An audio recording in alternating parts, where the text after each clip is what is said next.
Chicago residents are getting crushed. Rising rents, signing an apartment lease is costing more and more across the city. Our ABC7 data team found where rents are increasing the most and how much you can expect to pay. With the rising cost of rents, She was hoping to buy a home next year, but now she can't.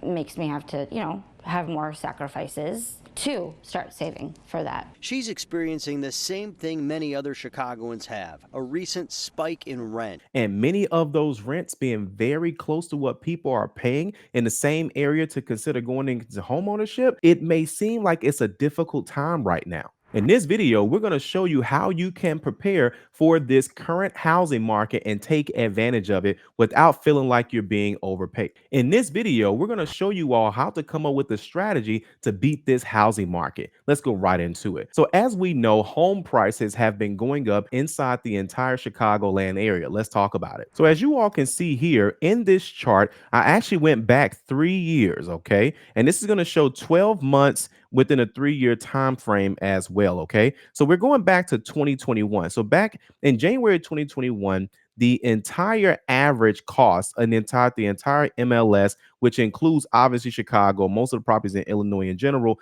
the average price was 255,000. Those same prices have now gone up to an average of 305,000. Now that's again since 2021, which wasn't that long ago. Now, home prices did see a dip. I'm going to zoom in here so you guys can see this a bit. Okay.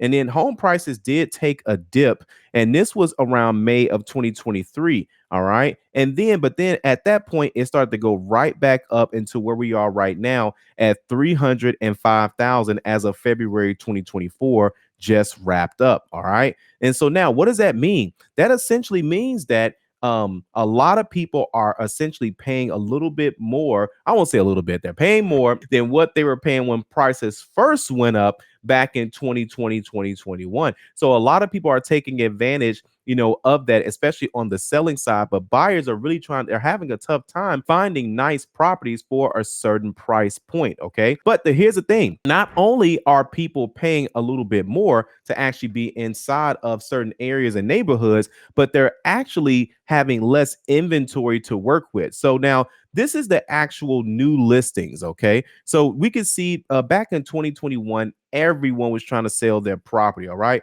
There was actually 221,000 people trying to sell their properties. This is June, for example. Okay. And then we're going to actually look to see, as you can see, it's been a nosedive since then of just new inventory. All right. So now we can see here that even in January of 2024, it went from 146,000 new listings versus 147. So again, we're starting to see some sellers starting to get back into the market. But now, how long does it take, to actually get a property sold? Okay. And so let's go into that. So then we're looking at, there was just a slight bit amount of more people to buy homes. So 103,491, and it stayed at 103,000, but then it just went up to 517. So not much of a change there. Okay. A lot of people are still waiting on the interest rates to come down, because you can see here, even right then,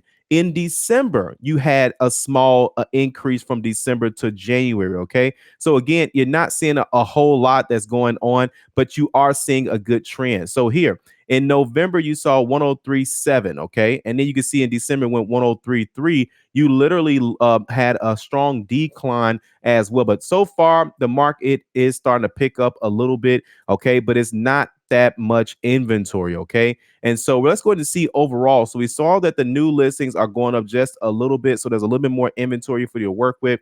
But let's go on overall homes for sale. Let's scroll into that. So how do you have new listings? Let's talk about that. So how do you have new listings, right? But then you don't have a total amount of homes being sold. That means that homes that were on the market prior to a lot of this new inventory still has not sold yet. Because again, some people, even though certain price points may have certain houses at looking a certain way or whatever, and now people are starting to compromise, but they're saying, hey, I'm not just going to buy anything. Okay. So either way, so now this shows you, and this is going to be a good example This was back in December 2023.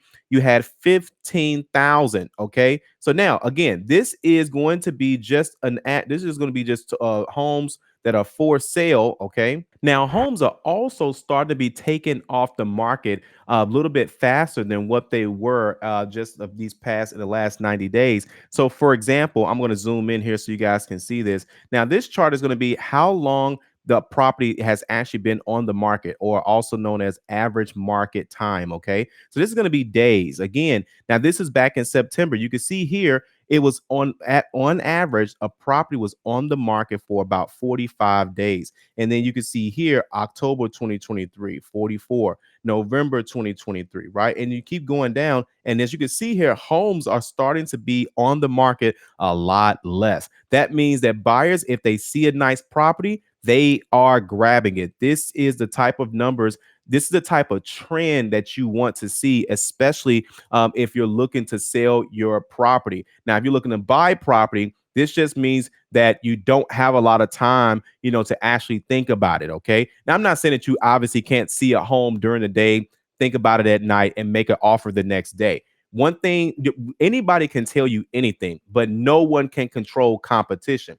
If you're like, well, I need to think about it, I need to sleep on it, I need to pray on it, I need to, don't worry, do your thing, take your time. But do understand that the longer that is, whether it's an hour, a day, a week, 2 days, you're just increasing the chances that the seller is going to get another offer. Okay. And if you don't want that seller to get another offer, you need to make sure that your offer is on their table and making sure that it makes sense.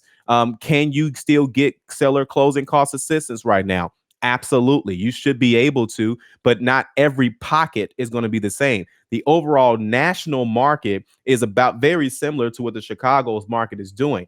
But don't forget, you still have certain hard to get into neighborhoods. There's still new school systems. There are, top schools that are performing in certain areas, and it's just not a lot of inventory in those areas. So those are going to be the exceptions to the rule, because since again, it's not much inventory in general, if you're trying to get into a certain area and there's not a lot of inventory, you're going to have to decide what your compromise is going to be, because again, prices are going up and inventory is not that large. Okay. Inventory should pick back up around the summertime. However, so will competition. So the days of getting closing cost assistance and things of that sort will not last long. You guys got probably another month if you're lucky. Once they announce the first wave of rate drops, it will be chaos. Okay. So make sure that you're prepared to take advantage of what this housing market is giving you. All right. Of course, if you like this video, you're most definitely going to love the next one, and we'll see you there.